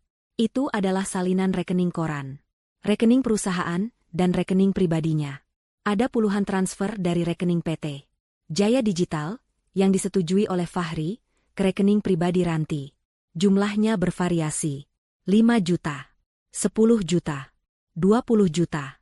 Totalnya, selama 6 bulan terakhir, mencapai 300 juta rupiah. Keterangannya selalu, biaya representasi tambahan, atau bonus kinerja khusus. Wajah Ranti pucat pasi. Uang itu sudah habis. Untuk membayar cicilan apartemennya yang ternyata sewa mahal, dia bohong pada Fahri, untuk tas-tas KW super agar terlihat kaya, untuk traktir teman-teman sosialitanya. Ini bonus dari Pak Fahri." Elak Ranti, suaranya gemetar. "Bonus macam apa yang ditransfer diam-diam tanpa sepengetahuan HRD dan Dewan Direksi?" Sela Pak Harto dingin. "Ini namanya pencurian. Penyelewengan dana. Penggelapan. Pasal 374 KUHP. Ancamannya 5 tahun penjara." Ranti mulai menangis. "Jangan, Pak. Tolong saya disuruh Pak Fahri. Saya cuma nurut." "Sayang sekali," kata Pak Harto. Ibu Dilla sebenarnya ingin langsung memanggil polisi. Tapi beliau masih punya hati nurani. Beliau memberi Anda satu pilihan. Pak Harto menyodorkan selembar kertas. Tanda tangani surat pengunduran diri ini. Akui bahwa Anda menerima dana tersebut. Dan Anda punya waktu 24 jam untuk mengembalikan utuh 300 juta rupiah itu ke rekening perusahaan. 300 juta? Pekik Ranti. Saya tidak punya uang sebanyak itu. Kalau begitu, Pak Harto mengangkat telepon di meja, saya akan panggil polisi sekarang juga. Biar Anda jelaskan di kantor polisi. Jangan. Ranti menangis histeris. Baik. Saya tanda tangan. Saya akan kembalikan. Saya akan cari pinjaman. Dia menandatangani surat itu dengan tangan gemetar. Bagus, kata Bu Indah. Tim keamanan akan mengantar Anda kembali ke meja Anda. Anda punya 10 menit untuk mengemasi barang-barang pribadi Anda. Masukkan ke kotak ini. Anda akan keluar lewat pintu belakang. Dan jam tangan Anda yang di pergelangan tangan Anda itu. Ranti melihat jam tangan Cartier palsu di tangannya. Tinggalkan di meja. Itu juga dibeli pakai uang perusahaan. 1 jam kemudian, Ranti, si pelakor yang angkuh, berjalan keluar dari pintu belakang gedung, memeluk sebuah kotak kardus berisi barang-barang pribadinya. Tanpa pekerjaan, tanpa reputasi, dan dengan utang 300 juta yang harus dibayar dalam 24 jam. Karma telah datang dengan cepat. Malam harinya, Fahri akhirnya menyuruh taksi berhenti. Dia sudah menghabiskan 3 juta rupiah hanya untuk berputar-putar. Dia berhenti di sebuah taman kota yang gelap. Dia lelah. Dia lapar. Dia kalah. Dia duduk di bangku taman yang dingin. Di seberangnya, sebuah warung Tegal masih buka. TV kecil di warung itu sedang menyiarkan berita bisnis malam. Fahri mendengarkan dengan tatapan kosong. Langkah berani diambil oleh CEO baru PT Jaya Digital, Ibu Dilla Putri. Setelah membersihkan jajaran direksi lama atas dugaan korupsi, hari ini Ibu Dilla mengumumkan langkah filantropi yang mengejutkan.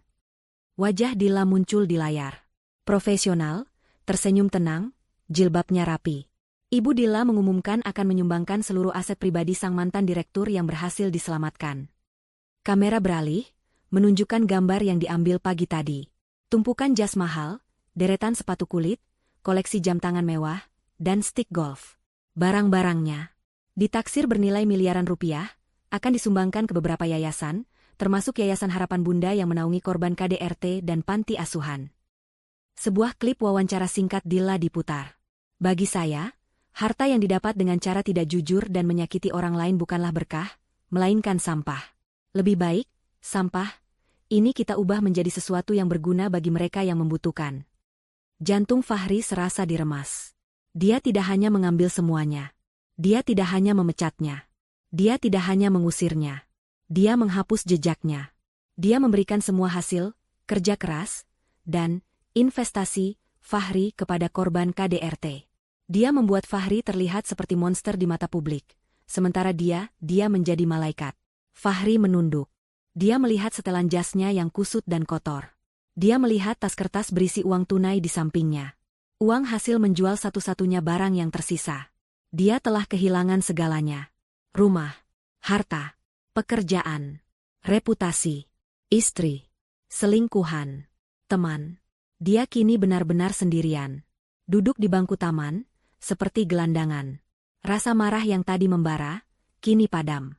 Digantikan oleh sesuatu yang jauh lebih dingin dan gelap. Keputusasaan. Dia hancur. Benar-benar hancur. 2 bulan berlalu. Jakarta sudah melupakan skandal kecil Fahri Wijaya. Dunia bisnis terus berputar, dan bintang baru kini telah bersinar. Bintang itu bernama Dilla Putri. Wajah Dilla, dalam balutan jilbab profesional yang elegan, kini rutin menghiasi majalah-majalah bisnis. Sang arsitek di balik layar, begitu salah satu judul artikel menyebutnya. Wanita yang mengambil kembali tahtanya. PT Jaya Digital, di bawah kendali penuhnya, melesat. Dilla memotong semua, lemak, vendor-vendor titipan Fahri, proyek-proyek pamer yang tidak menguntungkan, dan fokus pada inovasi inti. Dalam 2 bulan, dia berhasil menandatangani 2 kontrak besar dengan klien multinasional. Malam itu, Dilla berada di tempat yang sangat ia kenal. Restoran mewah yang sama dari bab 1. Tempat di mana dia pernah dihina dan diinjak-injak. Tapi malam ini, dia tidak datang sebagai istri yang ketakutan. Dia datang sebagai CEO. Dia duduk di meja terbaik di restoran itu, meja yang sama persis di dekat jendela. Dia tidak duduk bersama Fahri dan teman-teman palsunya. Dia duduk bersama Tuan Nakamura dan Tuan Tanaka, dua investor besar dari Jepang. Mereka sedang dalam tahap akhir negosiasi untuk menyuntikkan dana ratusan miliar ke perusahaan Dilla. Dilla tampil memukau. Dia mengenakan setelan celana panjang berwarna putih gading, dipadukan dengan blus sutra dan jilbab berwarna mocha yang serasi. Dia berbicara dengan fasih, menjelaskan proyeksi bisnisnya. Sesekali dia tertawa kecil, tawa percaya diri yang membuat kedua investor itu mengangguk-angguk kagum. Dia telah berubah. Rasa sakit malam itu telah menempa baja dalam dirinya. Dia bukan lagi Dilla yang menunduk. Dia adalah Dilla yang menatap lurus ke depan. Di sisi lain Jakarta, di sebuah kamar kos sempit dan bau di daerah kumuh, Fahri terbangun. Dia tidur di atas kasur tipis di lantai. Uang 70 juta rupiah, hasil menjual jamnya telah habis. Habis untuk menyewa kamar kos berpindah-pindah, habis untuk minum-minum setiap malam, mencoba melupakan kenyataan. Dia belum makan seharian. Perutnya perih. Jas yang ia pakai saat diseret keluar dari kantornya, tergantung di paku di dinding. Kini kotor dan robek di beberapa bagian. Itu satu-satunya setelan yang ia punya. Malam ini, rasa laparnya mengalahkan rasa malunya. Dia harus makan. Dia merogoh semua kantong celananya. Kosong. Dia memeriksa laci meja butut. Hanya ada beberapa koin 200 perak. Dia putus asa. Dia teringat restoran mewah itu. Restoran tempat dia terakhir kali merasa berkuasa. Dia tidak tahu kenapa, tapi kakinya seolah bergerak sendiri ke sana. Mungkin dia bisa mengemis di depan restoran itu. Mengharapkan belas kasihan dari tamu-tamu kaya. Betapa jatuhnya dia. Dia berjalan kaki berjam-jam. Menyusuri trotoar, diabaikan oleh dunia. Akhirnya, dia sampai. Dia berdiri di seberang jalan, memandangi cahaya keemasan restoran itu. Dan dia melihatnya. Di meja dekat jendela. Duduk seorang wanita. Cantik. Elegan. Berkuasa. Wanita itu tertawa. Fahri menyipitkan matanya. Jantungnya serasa berhenti. Dilla? Itu Dilla. Istrinya. Tapi, bukan istrinya. Wanita itu tampak seperti bintang film. Dia tampak bahagia. Dia tampak kaya. Dia tampak sempurna. Tanpa dirinya. Sesuatu dalam pikiran Fahri putus. Semua kemarahan, kebencian, dan penyangkalannya selama ini, lenyap. Digantikan oleh satu perasaan yang melumpuhkan, penyesalan. Dia salah. Dia salah besar. Dilla adalah tambang emasnya, dan dia telah membuangnya demi batu kerikil. Dia tidak buta. Dilla cantik. Dia hanya terlalu bodoh untuk melihatnya. Dia harus mendapatkannya kembali. Dia tidak peduli lagi dengan harga diri. Dia tidak peduli dengan tatapan orang. Dia berlari menyeberang jalan, tidak peduli klakson mobil yang memekik. Pelayan di pintu depan mencoba menahannya. Maaf, Pak. Bapak tidak bisa masuk dengan pakaian seperti itu. Fahri, dengan sisa tenaga terakhirnya, mendorong pelayan itu hingga tersungkur. Minggir. Dia berlari masuk ke dalam restoran. Semua tamu menoleh. Musik klasik yang lembut berhenti. Dilla sedang mengangkat gelas minumnya saat mendengar keributan itu. Dia menoleh. Matanya bertemu dengan mata Fahri. Fahri berhenti di depan meja Dilla. Dia kotor. Rambutnya gimbal tak terurus. Janggutnya panjang dan berantakan. Dia bau. Sangat bau. Tuan Nakamura dan Tuan Tanaka menatap pria gelandangan itu dengan kaget dan jijik. Dilla. Bisik Fahri, suaranya parau. Lalu, di depan semua orang, di depan para investor, di depan tamu-tamu kelas atas, Fahri Wijaya melakukan hal yang tak terbayangkan. Dia bersujud. Dia menjatuhkan dirinya ke lantai marmer yang dingin, memeluk kaki Dilla. Dia menangis. Tangisan yang kencang dan menyedihkan. Dilla, maafkan Mas. Maafkan Mas. Sayang, teriaknya histeris. Dilla menarik kakinya dengan cepat, seolah baru saja menyentuh sesuatu yang menjijikan. Mas salah.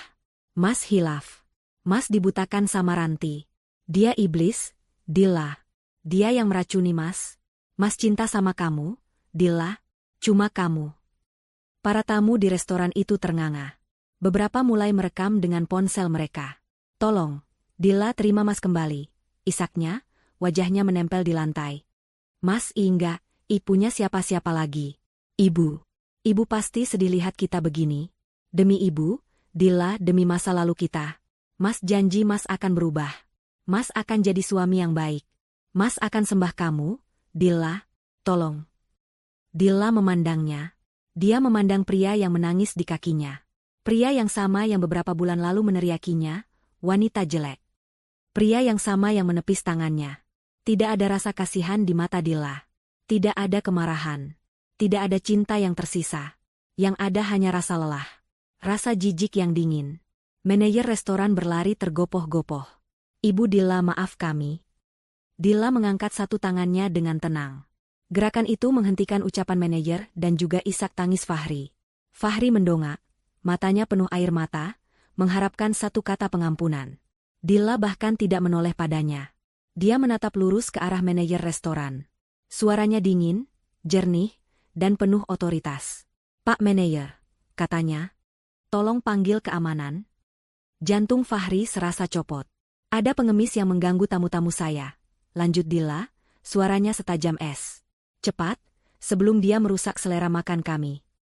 Fahri membeku. Pengemis? Dilla, dia berteriak, mencoba bangkit. Ini aku. Fahri, suamimu. Dilla, kamu tega. Dua petugas keamanan berbadan besar yang sudah bersiaga sejak Fahri menerobos masuk, kini bergerak. Mereka mencengkeram kedua lengan Fahri dengan kasar. Lepaskan. Ini istri saya. Dilla, lihat aku. Dilla. Fahri meronta-ronta, tapi tenaganya sudah habis. Dia diseret. Diseret melewati meja-meja. Para tamu memandangnya dengan jijik. Dilla, kamu akan menyesal. Kamu akan kembali padaku. Kamu tidak bisa hidup tanpa aku. Dilla ah. Suaranya bergema di restoran, lalu terputus saat dia dilempar keluar melewati pintu depan. Di dalam, Dilla mengambil serbet kainnya, mengelap sepatunya yang tadi sempat disentuh Fahri, lalu melempar serbet itu ke lantai. Dia berbalik ke arah Tuan Nakamura dan Tuan Tanaka, yang menatapnya dengan takjub. Dilla tersenyum profesional. Maaf atas gangguannya, tuan-tuan. Drama yang tidak perlu. Sekarang, di mana kita tadi? Ah ya, soal proposal ekspansi ke pasar Asia Tenggara. Saya punya data baru yang ingin saya tunjukkan. Kedua investor itu saling pandang, lalu tersenyum lebar. Mereka tidak hanya melihat proposal bisnis yang brilian. Mereka baru saja melihat seorang pemimpin yang tangguh dan tanpa ampun. Mereka tahu, uang mereka aman di tangan wanita ini. Fahri terlempar dengan keras ke trotoar yang dingin. Tubuhnya menghantam beton. Untuk sesaat, dia hanya bisa terbaring di sana, terengah-engah, merasakan sakit di bahu dan harga dirinya yang sudah remuk redam. Di dalam, dia bisa mendengar tawa pelan kembali dimulai. Pertunjukan telah berakhir. Hujan mulai turun. Awalnya hanya gerimis, lalu berubah menjadi deras. Dalam hitungan detik, pakaian kotor Fahri basah kuyup, menempel di tubuhnya yang kurus. Dia menggigil. Dia bersandar di dinding kaca restoran, di bawah kanopi yang tidak cukup melindunginya. Dia menatap ke dalam. Di meja dekat jendela, Dilla sedang tertawa. Tawa yang tulus dan bahagia. Dia mengangkat gelasnya, bersulang dengan dua pria Jepang itu. Mereka kemudian berdiri, berjabat tangan. Jelas sekali, kesepakatan besar baru saja ditutup. Fahri memukul kaca itu dengan kepalan tangannya yang lemah. Dilla. Desisnya. Tapi suaranya hilang ditelan derasnya hujan. Matanya yang putus asa memindai ruangan mewah itu. Dan dia melihat pemandangan lain. Di sudut bar yang lebih gelap, seorang wanita sedang berdebat sengit dengan seorang pria tua berperut buncit. Fahri menyipitkan mata. Itu Ranti. Dia terlihat berantakan. Riasannya tebal dan menor, mencoba menutupi kelelahan di wajahnya. Gaunnya masih ketat, tapi terlihat murah. Dia tidak bisa membayar utang 300 juta itu. Dia kini bekerja serabutan, menipu dari satu pria hidung belang ke pria hidung belang lainnya. Fahri melihat Ranti mencoba merayu pria tua itu, menyentuh lengannya dengan manja. Pria tua itu tampak muak. Dia membentak Ranti. Ranti terus memaksa, mungkin meminta uang. Tiba-tiba, pria tua itu hilang kesabaran. Dia mengambil gelas minumannya, segelas anggur merah, dan menyiramkannya tepat ke wajah Ranti. Pergi, wanita murahan. Jangan sentuh saya, bentak pria itu. Ranti menjerit. Wajah dan rambutnya basah oleh anggur.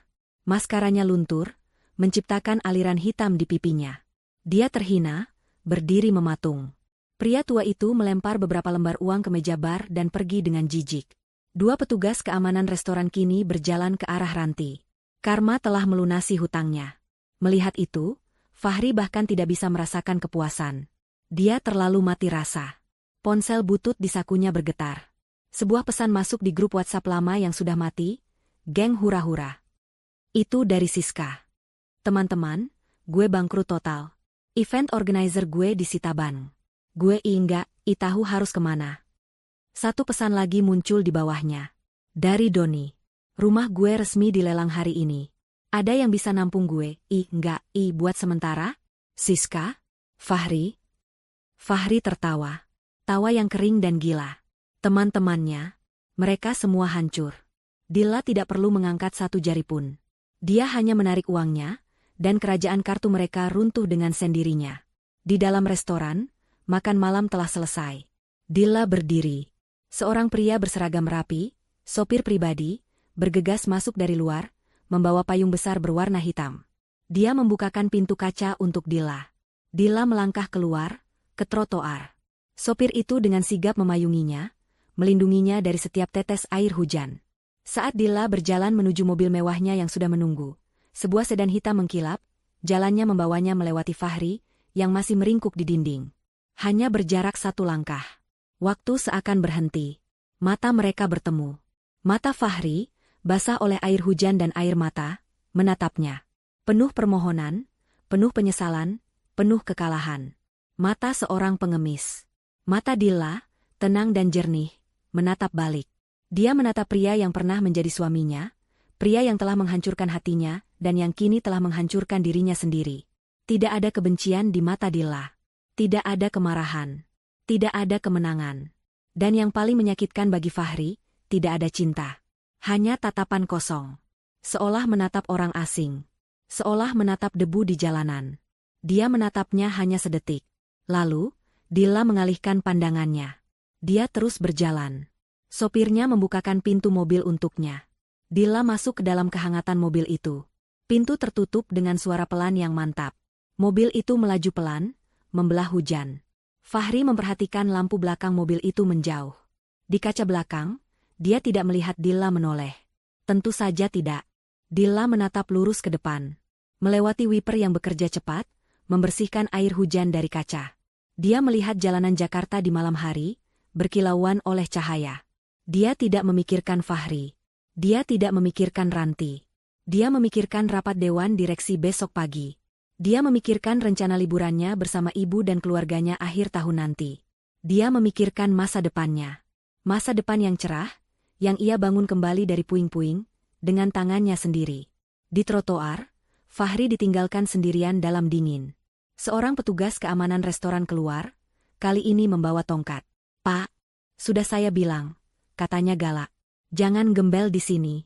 Pergi. Nanti tamu saya yang lain tidak nyaman." Petugas itu mendorong bahu Fahri dengan tongkatnya. "Pergi sana." Fahri, si mantan direktur yang angkuh, si suami yang kejam, bangkit dengan susah payah. Tulang-tulangnya ngilu. Rasa lapar melilit perutnya. Dia tidak punya apa-apa. Dia tidak punya siapa-siapa. Dia tidak punya tempat untuk dituju. Dia menundukkan kepalanya, menyembunyikan wajahnya dari hujan. Dan dia mulai berjalan. Tertatih-tatih, tanpa tujuan, melangkah ke dalam kegelapan malam. Karma telah selesai. Keadilan telah ditegakkan.